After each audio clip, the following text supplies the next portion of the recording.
Hey everyone, welcome to the new class of child psychology. आज हम discuss करेंगे moral development theory given by Kohlberg का नैतिक विकास का सिद्धांत। तो चलिए क्लास स्टार्ट करते हैं।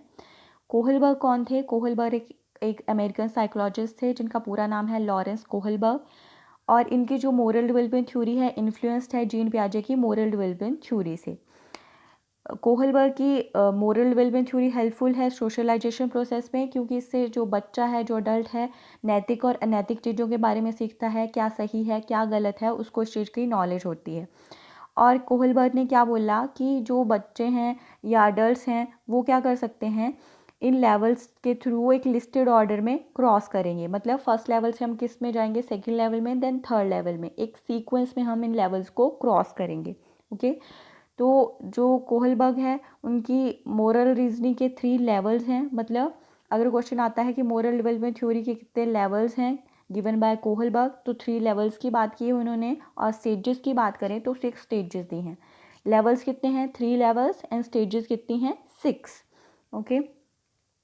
तो कोहलबर्ग ने क्या बोला? कोहलबर्ग ने बोला कि हम अपनी लाइफ में बहुत सारी ऐसी सिचुएशंस फेस करते हैं जहाँ पे हम अलग तरीके से सोचते हैं। मतलब आज जब हम 10 साल के होंगे तब हमने उस सेम सिचुएशन को के बारे में अलग तरीके से सोचा होगा, 20 एज में अलग से, 30 में, इस तरह 50s में अलग तरह से सोचते हैं। तो उन्होंने इस तरह बहुत सारी फिक्शनल स्टोरीज़ अपने इंटरव्यूअर्स या बच्चों के सामने रखी और उनसे अलग तरह के क्वेश्चंस पूछे। उस एज ग्रुप में क्या थे? 10 साल के बच्चे भी थे, 15 साल के बच्चे भी थे, 5 साल के बच्चे भी थे, 20 साल के भी, इस तरह 30 साल के भी। ओके। तो एक वेल नोन स्टोरी कौन सी है? हेंच डायलेमा। हेंच नाम का एक व्यक्ति था जिसकी वाइफ क्या है, बहुत ज़्यादा बीमार थी, और उसके पास इतने पैसे नहीं थे कि वो उसका इलाज करवा सके। तो उसकी अपनी वाइफ की मेडिसिन लेने के लिए वो एक फिजिशियन के पास जाते हैं, उसको रिक्वेस्ट करते हैं कि मैं आपको पैसे दे दूंगा, अभी आप मुझे क्या करो, दवाई दे दो। बट फिर भी फिजिशियन नहीं मानता है। तो फिर बाद में वो क्या करता है, अल्टीमेटली ये डिसाइड करता है कि मैं क्या करूँगा, फिजिशियन के वहाँ से मेडिसिन चोरी कर लूँगा, और वो वैसा ही करता है। इस तरह फिर उन्होंने ये स्टोरी सुनाई जो एक फिक्शनल स्टोरी थी। फिर बच्चों से अलग तरह के क्वेश्चंस पूछे कि जो हेंच ने किया वो सही था या गलत था, क्या पुलिस को उसको पकड़ना चाहिए था या उस फिजिशियन को पकड़ना चाहिए था जिसने उसकी वाइफ के लिए मेडिसिन नहीं दी। तो इस तरह से बच्चों ने क्या किया, अपनी समझ के अकॉर्डिंग, अपनी एज के अकॉर्डिंग डिफरेंटली हर चीज़ का आंसर किया। ओके।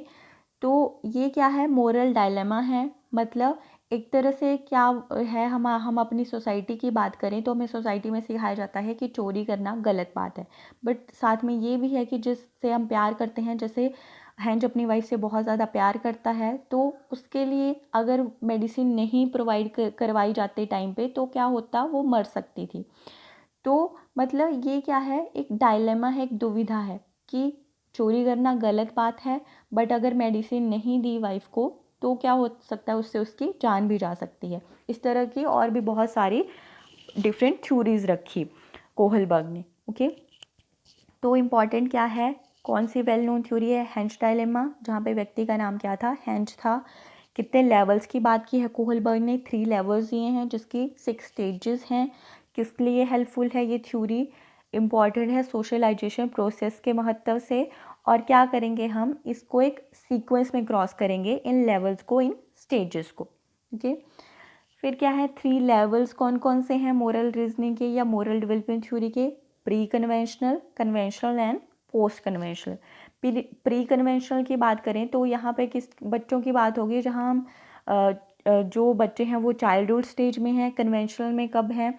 जब टीनेजर हैं बच्चे, अडल्टहुड में हैं। और पोस्ट कन्वेंशनल की कब बात होगी? जब अर्ली अडल्टहुड में हैं, चले गए हैं बच्चे। ओके। तो 3 लेवल्स हैं, कौन कौन से? Pre conventional, conventional and post conventional. तो ये जो लेवल्स हैं इनके आगे सब स्टेजेस हैं, हर एक लेवल की 2 स्टेजेस हैं, इसलिए 3 लेवल्स हुए और टोटल स्टेजेस कितनी हो गई? 6 स्टेजेस हो गई। फर्स्ट स्टेज क्या है? फर्स्ट है obedience and punishment stage. Okay. जो किस लेवल की है? Pre conventional. प्री कन्वेंशनल 2 सब स्टेजेस कौन सी आ गई? Obedience and punishment. सेकंड क्या आ गई? Exchange of favours. First stage क्या है? Obedience and punishment.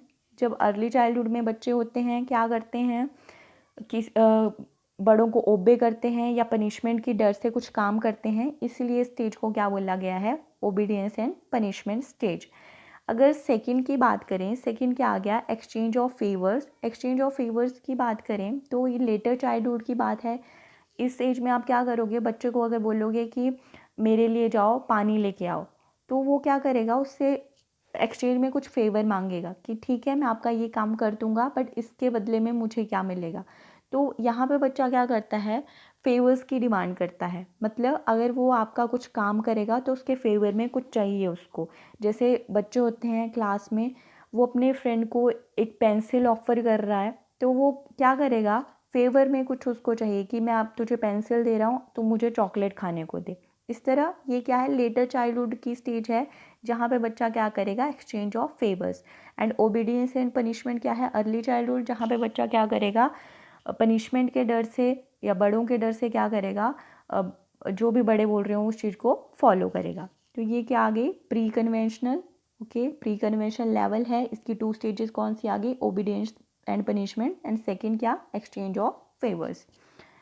फिर सेकंड क्या लेवल है, कन्वेंशनल, जिसकी सब स्टेजेस कौन सी आ गई, मतलब fourth, third and fourth stage आ गई। कौन सी, गुड बॉय और गर्ल, एंड फोर्थ वन क्या आ गई, लॉ एंड ऑर्डर। ओके, तो ये कौन सी आ गई, थर्ड वन आ गई, ये फोर्थ वन आ गई। ओके, कौन सा लेवल है, सेकंड लेवल है। सेकंड लेवल की क्या है, 2 सब स्टेजेस है। ओके, अगर स्टेजेस की बात करें तो third stage and fourth stage आ गई।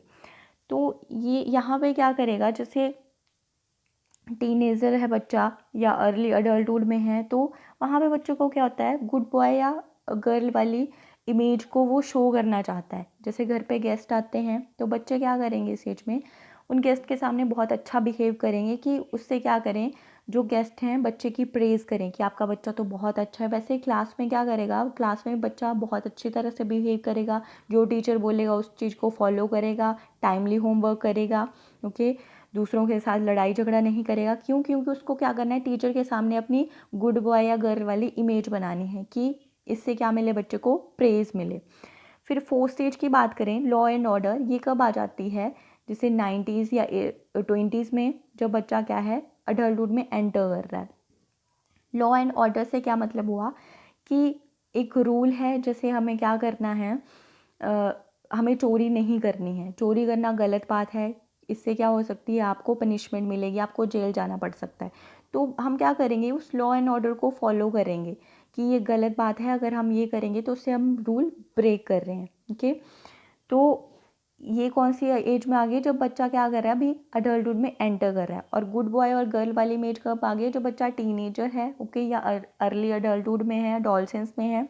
तो वो क्या करेगा, अपनी प्रेज सुनना चाहता है दूसरों से, इसलिए वो क्या करेगा, दूसरों के सामने अपनी इमेज को बहुत अच्छा बनाने की कोशिश करेगा। ओके, लॉ एंड ऑर्डर में क्या चीज़ें आ गई, लॉ एंड ऑर्डर में कि हम क्या करेंगे, लॉज एंड ऑर्डर्स को फॉलो करेंगे। ओके, कौन सा लेवल है, कन्वेंशनल है, और कौन सी स्टेजेस हैं, गुड बॉय और girl and law and order. फिर थर्ड जो लेवल है, पोस्ट कन्वेंशनल, मतलब अब क्या है, अडल्टहुड या लेट अडल्टहुड की बात हो रही है। इसकी जो स्टेजेस हैं, फर्स्ट आगे सोशल कॉन्ट्रैक्ट, एंड देन क्या आगे, इथिकल प्रिंसिपल्स। ओके, ये कौन सी स्टेज आ गई, फिफ्थ स्टेज आ गई, और ये कौन सी आ गई, सिक्स स्टेज आ गई। अगर फिफ्थ स्टेज की बात करें सोशल कॉन्ट्रैक्ट में, तब अब हमें क्या पता था कि फोर्थ स्टेज तक हम क्या कर रहे थे, लॉ एंड ऑर्डर्स को ब्लाइंडली फॉलो कर रहे थे कि जो बोला है लॉ के अकॉर्डिंग, रूल के अकॉर्डिंग सही है, हमारे लिए भी वो सही है, जो गलत है हमारे लिए भी वो गलत है। बट सोशल कॉन्ट्रैक्ट में क्या चीज़ें आ गई कि अब हम क्या कर रहे हैं, अपनी समझ का यूज़ कर रहे हैं, अपने माइंड का यूज़ कर रहे हैं। हम देख सकते हैं कि कुछ ऐसे रूल्स हो सकते हैं जो बहुत रिजिड हैं और क्या हैं, वो हमारे लिए फ़ायदा नहीं दे रहे हैं। मतलब मेजॉरिटी ऑफ पीपल हैं, वो क्या है, उनके लिए उस कानून की वजह से, उस लॉ की वजह से क्या है, नुकसान है। तो हम क्या बोलेंगे कि ये जो लॉ है, ऑर्डर है, इसको चेंज कर देना चाहिए। जो लॉज एंड ऑर्डर्स हैं वो रिजिड नहीं होंगे। क्यों, क्योंकि ये बेनिफिशियल नहीं है मेजॉरिटी ऑफ पीपल के लिए। ओके, तो सोशल कॉन्ट्रैक्ट में क्या चीज़ हम देख रहे हैं कि अब हम क्या कर रहे हैं, लॉज एंड ऑर्डर्स को रिजिडली फॉलो नहीं कर रहे हैं। हम क्या देख रहे हैं कि हम अपने माइंड का यूज़ कर रहे हैं, हमारे अकॉर्डिंग हम किस चीज़ को सही सोच रहे हैं और किस चीज़ को गलत सोच रहे हैं। वैसे अगर इथिकल प्रिंसिपल की बात करें तो ये क्या है, ये लेट अडल्टहुड की बात है। और कोहलवर ने क्या बोला कि जो सब लोग हैं वो सारे ही इथिकल प्रिंसिपल्स मतलब 6 स्टेज तक नहीं पहुंच सकते हैं। मैक्सिमम जो पीपल हैं वो 5th स्टेज तक आके रुक जाते हैं। ओके, इथिकल प्रिंसिपल्स में क्या चीज़ें आती हैं कि जब हम अपने बहुत सारे इथिक्स या मोरल्स की बात करते हैं, प्रिंसिपल्स की बात करते हैं, जैसे कि महात्मा गांधी हो गए, उन्होंने क्या बोला कि हमें अहिंसा का रास्ता अपनाना चाहिए, हमें सच बोलना चाहिए। मतलब ऐसे लोग जो क्या करते हैं, एक पर्टिकुलर अपना प्रिंसिपल बना लेते हैं और लाइफ टाइम फिर उसी के अकॉर्डिंग चलते हैं, उसी को फॉलो करते हैं। ओके, तो इसीलिए कोहलबर्ग ने क्या बोला कि हर एक व्यक्ति इथिकल प्रिंसिपल तक नहीं पहुंच सकता है। और मेनली अगर वीमेन की बात करें तो कोहलबर्ग ने क्या बोला कि जो वीमेन है वो 5th स्टेज तक ही पहुंचेंगी। क्यों? क्योंकि वो कैसी होती हैं, उनका हार्ट पोलाइट होता है, वो दिमाग से नहीं दिल से सोचती हैं, वो इन रूल्स को या प्रिंसिपल्स को रिजिडली फॉलो नहीं कर सकती हैं। इसलिए उन्होंने बोला कि जो वीमेन्स हैं वो क्या करेंगी, वीमेन सोशल कॉन्टैक्ट मतलब 5th स्टेज तक ही रुक जाएंगी और इथिकल प्रिंसिपल्स तक कुछ व्यक्ति ही पहुंच सकते हैं। ओके, जैसे कि फॉर एग्जांपल महात्मा गांधी हो गए। ओके, तो ये कौन सी लेवल आ गया, पोस्ट कन्वेंशनल, जिसके स्टेजेस आ गए social contract and ethical principles आ गए। ओके, तो क्या है, कोहलबर्ग का क्रिटिसिज्म भी हुआ मोरल डेवलपमेंट थ्योरी के लिए। क्यों? क्योंकि उन्होंने क्या बोला कि उन्होंने बोला था कि जो विमेन हैं वो क्या करेंगी, सिर्फ 5th स्टेज तक ही पहुंच सकती हैं। इसीलिए जो कैरल थी उन्होंने क्या किया, इनका क्रिटिसिज्म किया। उन्होंने क्या बोला कि ये जेंडर बायस्ड है, जो कोहलबर्ग की मोरल डेवलपमेंट थ्योरी है। इसके साथ साथ ही जो उन्होंने सिचुएशंस रखी सामने, जो स्टोरीज़ बताई वो कैसी थी, फिक्शनल स्टोरीज़ थी। ओके, उससे हमें ये पता नहीं चलता है कि जब एक रियल सिचुएशन सामने आएगी तो जो बच्चे हैं वो किस तरह रिएक्ट करेंगे, जो पीपल हैं वो किस तरह सोचेंगे। ओके, और जो उन्होंने क्या किया था, उन्होंने मैक्सिमम पर्टिकुलर एक एज ग्रुप के बच्चे लिए थे, जिसमें एक पर्टिकुलर रेस के बच्चे थे। तो इस वो पर्टिकुलर रेस के बच्चे सारे वर्ल्ड को, सारी सोसाइटी को रिप्रेजेंट नहीं कर सकते हैं। हर एक व्यक्ति का सोचने का तरीका अलग हो सकता है। इसलिए भी कोहलबर्ग की जो मोरल डेवलपमेंट थ्योरी है उनका क्रिटिसिज्म हुआ। ओके, मेन क्या याद रखना है कि कैरल ने इनका क्रिटिसिज्म किया था, किसके लिए, क्योंकि उन्होंने बोला ये अगेंस्ट वीमेन है थ्योरी। ओके, जेंडर बायस है। ओके, तो अब इससे रिलेटेड कुछ क्वेश्चन देखते हैं कि किस टाइप के क्वेश्चन आ सकते हैं। जैसे कि ये आ गया, फर्स्ट है, what is the name of theory given bye Lawrence Kohlberg. क्या थ्योरी थी? कोग्निटिव डेवलपमेंट थ्योरी थी, सोशियो कल्चरल थ्योरी थी, या मोरल डेवलपमेंट थ्योरी थी। ओके, कोग्निटिव डेवलपमेंट थ्योरी हम ऑलरेडी पढ़ चुके हैं, क्या थी, किसने दी है, ये जीन पियाजे ने दी है। तो यहाँ पे बात हो रही है कोहलबर्ग की। लॉरेंस कोहलबर्ग ने कौन सी थ्योरी दी है? Moral development theory. Okay, second question क्या है, in moral development theory exchange of favour stages belongs to which level. हमने क्या किया था, हमने इन लेवल्स में डिफरेंट स्टेजेस की बात की, जिनमें से एक क्या थी, एक्सचेंज ऑफ फेवर्स। तो ये किस लेवल को बिलोंग करती है, प्री कन्वेंशनल, कन्वेंशनल या पोस्ट कन्वेंशनल। तो एक्सचेंज ऑफ फेवर क्या है, सेकेंड स्टेज है, और ये फर्स्ट लेवल को बिलोंग करती है। फर्स्ट लेवल क्या है, प्री कन्वेंशनल लेवल है, तो इसका आंसर हो गया pre conventional. Exchange of favours क्या है, जब बच्चा चाइल्डहुड स्टेज में है तो वो क्या डिमांड करता है, एक्सचेंज ऑफ फेवर्स, कि हमें क्या, बच्चा क्या करेगा कि चॉकलेट के बदले में उसे क्या चाहिए, कुछ वीडियो गेम चाहिए, या ऐसे डिफरेंट तरह के वो रीजंस करता है कि मुझे कुछ फेवर चाहिए, इस अगर मैं कुछ काम करूँगा तो उसके बदले में मुझे कुछ फेवर चाहिए। ओके, थर्ड क्वेश्चन क्या है, a boy behave sincerely in front of teacher and do his homework on time. एक बच्चा है वो क्या करता है, अपने टीचर के सामने सिंसियरली बिहेव करता है, अपना काम भी टाइम पे करता है। तो उस बच्चे का ये behaviour Kohlberg moral development theory की किस स्टेज को रिप्रेजेंट करता है? ओके, गुड बॉय और गर्ल, लॉ एंड ऑर्डर, या सोशल कॉन्टैक्ट। तो हमें पता है कि जब बच्चा क्या करता है, दूसरे के सामने अपनी अच्छी इमेज शो करना चाहता है, अपनी प्रेज सुनना चाहता है, तो वो कौन सी स्टेज है, गुड बॉय एंड गर्ल। और अगर किस लेवल की बात करें तो किस लेवल की है ये, सेकेंड लेवल, जो कौन सा है, कन्वेंशनल। ओके, मतलब बच्चे अडोलसेंस में ज़्यादातर ये चीज़ें करते हैं, जब उनको क्या सुनना है, अपने बारे में अच्छा अच्छा सुनना है, और वो क्या करते हैं, इसके लिए थोड़ा फेक भी बिहेव करते हैं दूसरों के सामने। ओके, तो इस टाइप के क्वेश्चन पूछे जा सकते हैं, और भी पूछ सकते हैं, जैसे कितने लेवल्स हैं, 3 लेवल्स हैं। आपने कंफ्यूज नहीं होना है। लेवल्स कितने, 3 लेवल्स, और उनकी आगे 2-2 स्टेजेस हैं, तो टोटल स्टेजेस कितनी आ गई, 6 स्टेजेस आ गई। ओके।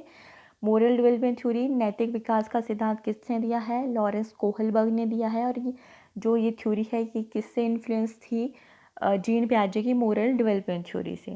ओके।